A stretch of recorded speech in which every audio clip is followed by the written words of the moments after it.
Good morning students. आज हम पढ़ेंगे बीएससी पार्ट थर्ड फिजिक्स के अंदर न्यूक्लियर फिजिक्स को। और न्यूक्लियर फिजिक्स के अंदर हमारे पास यूनिट नंबर फोर्थ चल रही थी और फोर्थ का नाम था एलिमेंट्री पार्टिकल और सब एटॉमिक पार्टिकल्स। एलिमेंट्री पार्टिकल और सब एटॉमिक पार्टिकल यानी कि मूल कण और अपरमाणु कण। और जो टॉपिक चल रहा था वो था कंजर्वेशंस लॉ। Conservations law. तो संगीता को कुछ प्रॉब्लम आई है और उस प्रॉब्लम को हम मिटा देंगे। देखिए, प्रॉब्लम ये है कि वो ये जानना चाहते हैं कि जो यूनिट नंबर आप पढ़ा रहे हो 4, तो उसमें कौन कौन से लेसन शामिल किए गए।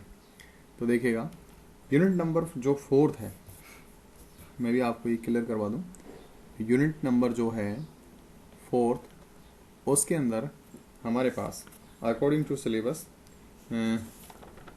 जो 3 भागों में बांटा गया है, जिसमें पहला हमारे पास है एलिमेंट्री पार्टिकल। एलिमेंट्री पार्टिकल, ठीक है। दूसरा जो पार्ट है वो इसमें है फंडामेंटल इंटरेक्शन, जो भी फिलहाल पढ़ रहे हैं, फंडामेंटल इंटरेक्शन। और तीसरा पार्ट जो है वो है क्वार्क मॉडल। लेकिन ये सारे के सारे जो टॉपिक हैं वो हमारे पास लेसन नंबर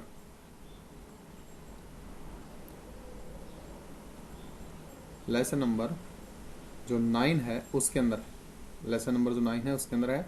और लेसन नंबर 9 के बाद हमारे पास जो लेसन नंबर 10 है उसका नाम है अंतरिक्ष किरणें।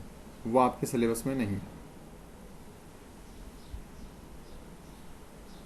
अंतरिक्ष किरणें वो भी सिलेबस में नहीं है। और लेसन नंबर जो 11 है प्लाज्मा।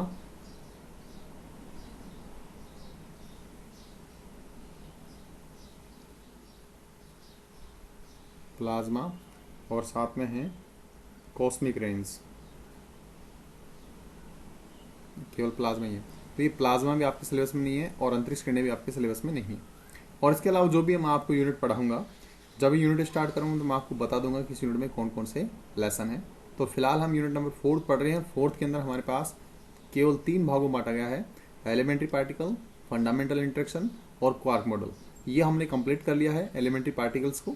अब हम फिलहाल फंडामेंटल इंटरेक्शन को पढ़ रहे हैं और उसके बाद हम क्वार्क मॉडल को पढ़ेंगे, ठीक है। और जिसके अंदर हमारे पास केवल लेसन नंबर 9 को ही शामिल किया गया है, इससे बाहर इसमें कुछ भी नहीं है।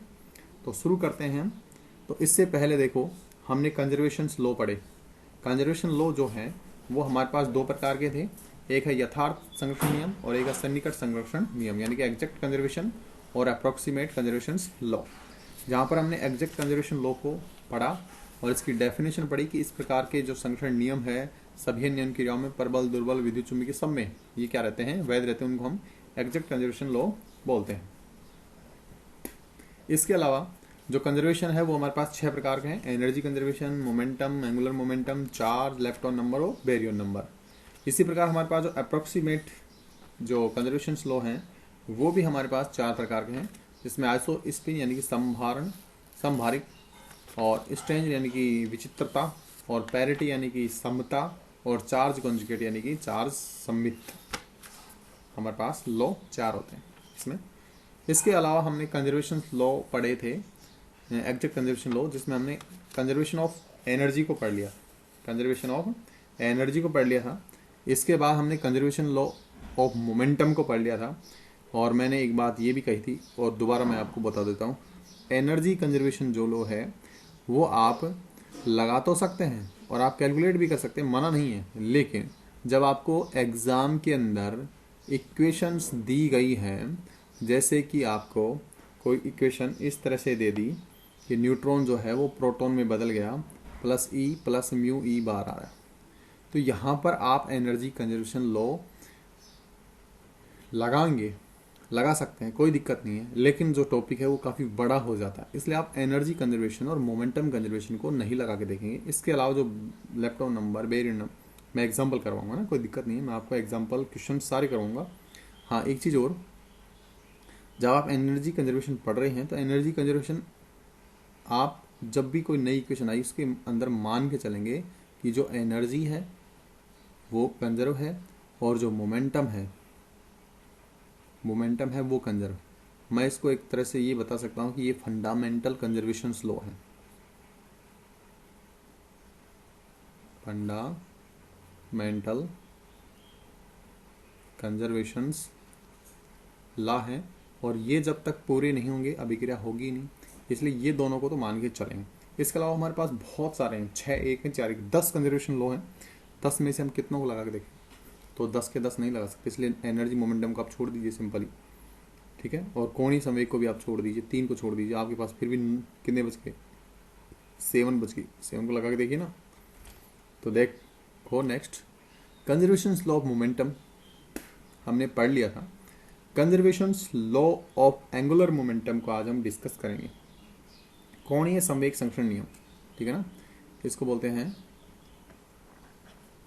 कोणीय वेग संरक्षण नियम, कोणीय वेग संरक्षण नियम। तो इस नियम के अनुसार बात आपको बस एक ही परफॉर्मा देना है, एक ही तरह से लिखना है कि इस नियम के अनुसार और कुछ नहीं फालतू लिखना ना। और कुछ आपका एग्जांपल याद रहे तो ठीक है, नहीं ले तो ठीक है फिर, लेकिन आप डेफिनेशन जरूर लिख देंगे। कंजर्वेशन का मतलब है संरक्षण, संरक्षण का मतलब है अभिक्रिया से पहले और अभिक्रिया के बाद जो भी चीज़ें वो कंजर्व रहती है। सिंपल सा फंडा है। तो आप इसमें लिखेंगे इस नियम के अनुसार, इस नियम के अनुसार, ठीक है, मूल कणों की अभिक्रियाओं में, मूल कणों की अभिक्रियाओं में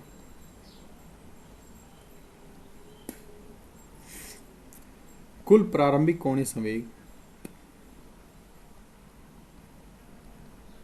कुल प्रारंभिक कोणीय संवेग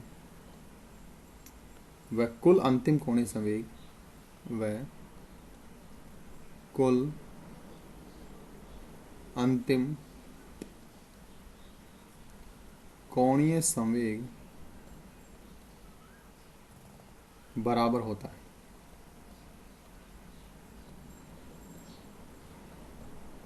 बराबर होता है। यह किसी मूल कण का कोणीय संवेग का अर्थ है उसके प्रचक्रण और कोणीय संवेग का योग, ठीक है ना। तो ये बराबर होना चाहिए, इसको बोलते हैं कोणीय संवेग संरक्षण नियम। और साथ में आप कोणीय संवेग संरक्षण नियम के अंदर दो चीज़ों को साथ में लेंगे, एक उसकी स्पिन और इसका कोणीय संवेग।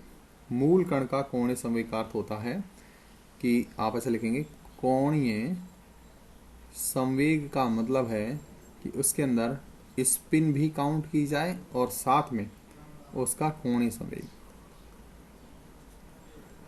कोणीय संवेग का योग होता है। ये दोनों कंजर्व रहते हैं तब हम बोलेंगे कोणीय संवेग क्या रहेगा, कंजर्व रहेगा। यानी कि कुल मिला के बात यह है कि कोणीय संवेग तो संरक्षण रखना ही है, साथ में स्पिन संरक्षित और होनी चाहिए। यदि स्पिन संरक्षित नहीं है तो इसका मतलब है कि वहां पर कोणीय संवेग नियम नहीं लगेगा। फॉर एग्जाम्पल, हम एक एग्जाम्पल आप देते हैं कि आपके पास है यहाँ पर K+, ठीक है, और ये टूट रहा है पाई प्लस में और प्लस पाई 0 के अंदर।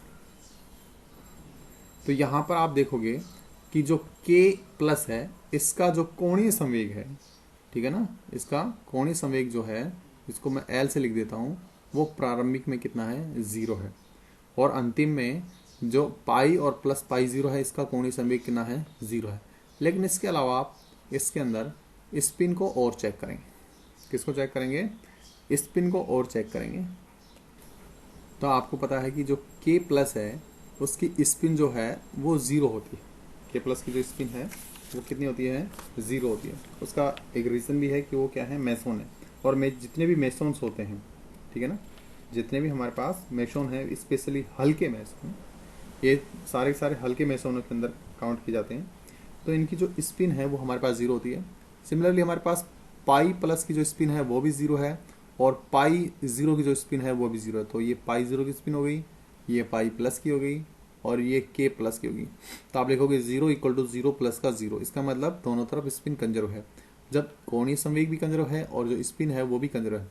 इसका तो आप कोणीय संवेग वैसे भी निकाल सकते हो, क्योंकि यहाँ पर इनिशियली जो K प्लस है, ठीक है ना, यहाँ पर जो इनिशियली K प्लस यानी कायोन जो है वो क्या है, स्थिर अवस्था में। स्थिर अवस्था में तो इसका मतलब उसका कोणीय संवेग कितना रहेगा, 0 रहेगा।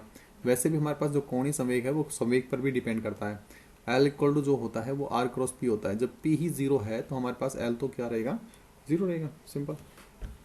तो यहाँ पर इस तरह से बता सकते हैं कि जब हमारे पास कोणीय संवेग और स्पिन दोनों एक साथ कंजर्व रहेंगे तब हम बोलेंगे कोणीय संवेग क्या है, कंजर्व है। इसके अलावा जो अगला हमारे पास कंजर्वेशन लॉ है वो है आवेश संरक्षण नियम।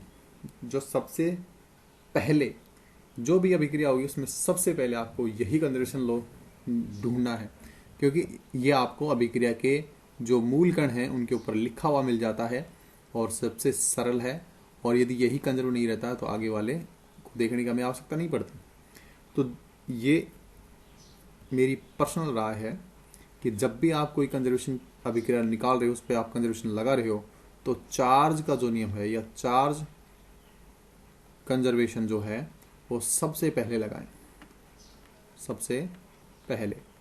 उसके बाद आप स्पिन को अप्लाई करें, और ये सबसे बेस्ट तरीका है अभिक्रियाओं को हल करने का, ठीक है। तो यहां पर क्या रहेगा, इसकी डेफिनेशन देखेंगे तो इसकी डेफिनेशन ये है कि मूल कणों की सभी अभिक्रियाओं में मूल कणों की सभी अभिक्रियाओं में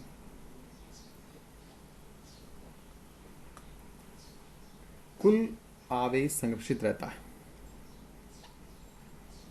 कुल आवेश संरक्षित रहता है। कुल आवेश संरक्षित रहता है, अर्थात अभिक्रिया से पहले, अर्थात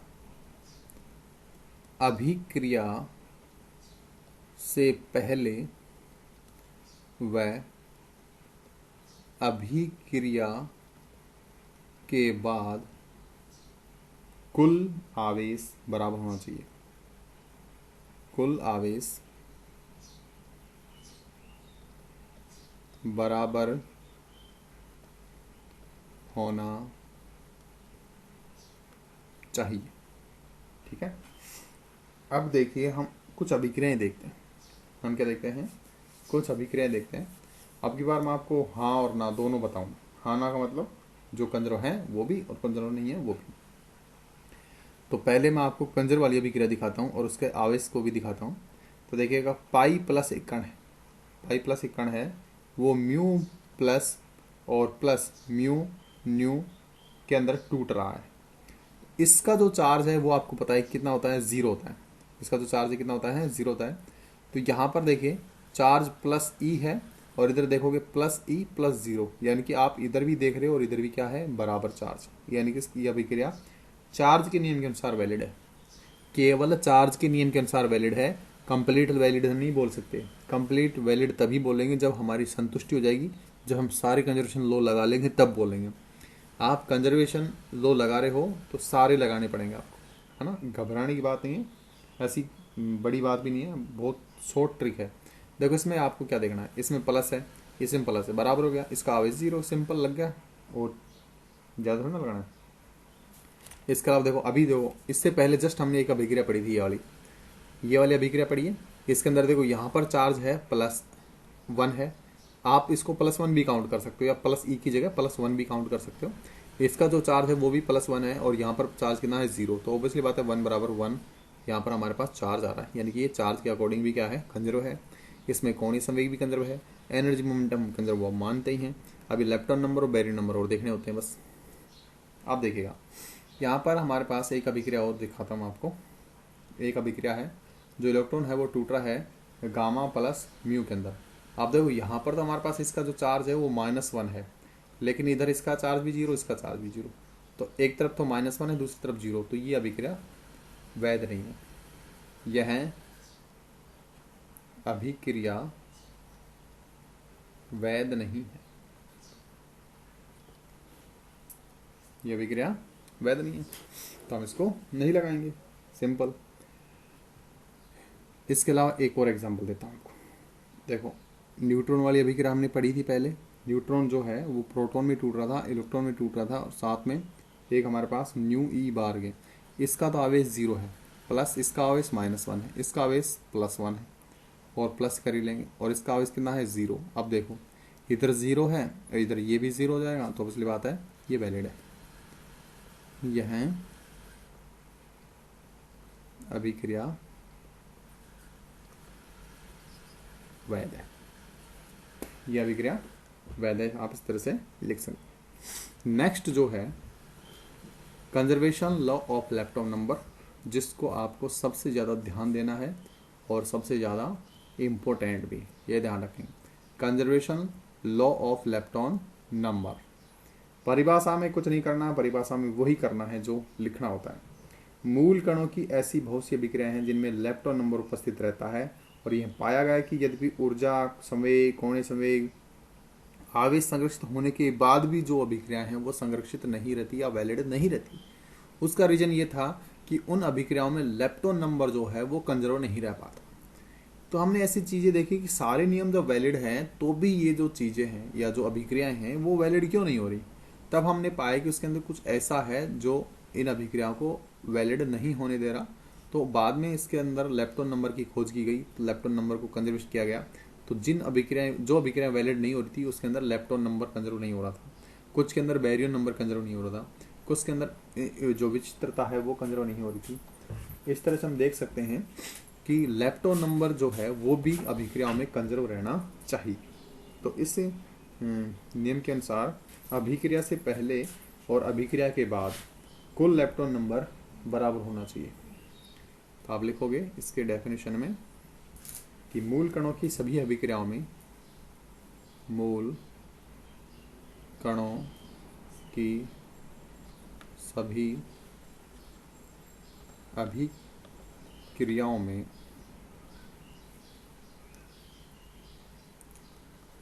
अभिक्रिया से पहले व अभिक्रिया के बाद का कुल लेप्टॉन नंबर, लेप्टॉन संख्या लिख सकते हैं, लेप्टॉन संख्या बराबर होना चाहिए, बराबर होना चाहिए, ये हमारे पास है।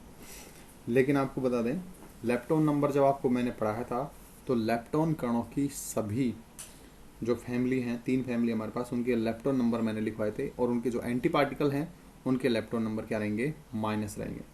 इसके अलावा एक मोटी सी बात ये रहेगी कि जो हमारे पास लेप्टॉन फैमिली के कण हैं, लेप्टॉन फैमिली के लिए लेप्टॉन नंबर जो है वो हमारे पास +1 और -1 होगा। और लेप्टॉन फैमिली के अलावा जो जितने भी कण बचे, मेसोन हो, हाइड्रोन हो, बेरियन हो, चाहे कोई सा भी हो, उन सब के लिए लेप्टॉन नंबर कितना रहेगा, 0 रहेगा। आप लिखेंगे लेप्टॉन फैमिली के अलावा सभी कणों के लिए, सभी कणों के लिए लेप्टॉन संख्या 0 रहेगी, यानी कि L बराबर आपको कितना मिलेगा, 0। और इनके लिए कितना रहता है, +1 और -1। +1 तो उसके लिए लेंगे जो लेप्टॉन नंबर है, और -1 उसके लिए लेंगे जो लेप्टॉन का एंटी पार्टिकल्स। तो मैं ये चीज़ें भी एक बार और दोबारा से डिस्कस कर देता हूँ कि किसके लिए तो हमारे पास +1 है और किसके लिए हमारे पास -1। देखो, तो लेप्टॉन नंबर ऐसे डिफाइन करेंगे, लेप्टॉन संख्या, ठीक है।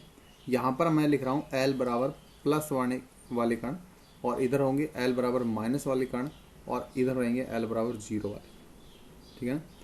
तो L बराबर +1 के अंदर पहली जो फैमिली थी इलेक्ट्रॉन फैमिली, और उसके अंदर इलेक्ट्रॉन हमारे पास है, और इलेक्ट्रॉन न्यूट्रिनो यानी कि म्यू ई है, तो इसके लिए L बराबर +1 होगा।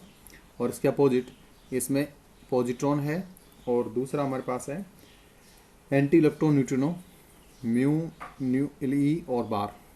और दूसरी जो फैमिली है उसके अंदर हम म्यून फैमिली ले रहे हैं, तो इसके अंदर म्यून है यानी कि म्यू माइनस और न्यू म्यू, और इधर जो है वो हमारे पास रहेगा म्यू प्लस और न्यू म्यू बार। और तीसरी जो है वो टाउ फैमिली है, और टाउ के लिए हमारे पास टो माइनस और न्यू टो, और इधर रहेगा टो प्लस और न्यू टो बार। तो इन सब के लिए तो +1, इन सब के लिए -1, और इसके अलावा जो शेष बच गए, शेष सभी कण के लिए लेप्टॉन नंबर कितना रहेगा 0। अब शेष जो कण हैं वो बहुत सारे, इनको अपन नहीं लिख सकते क्योंकि लेप्टॉन को तो हमने लिख दिया, लेप्टॉन की संख्या हमने लिख दी, लेकिन शेष कण के अंदर हमारे पास बेरियन है, मैसोन है, गेज बोसोन है, बहुत सारे कण जो हैं इसके अंदर शामिल होंगे, आप ETC लगा सकते हैं। तो ये हमारे पास क्या है, लेप्टॉन नंबर है। तो कल हम इसकी अभिक्रिया पढ़ेंगे और साथ में बैरियन कंजर्वेशन को भी पढ़ेंगे। तो आज के लिए इतना ही, मिलते हैं अगले वीडियो में, तब तक के लिए गुड डे।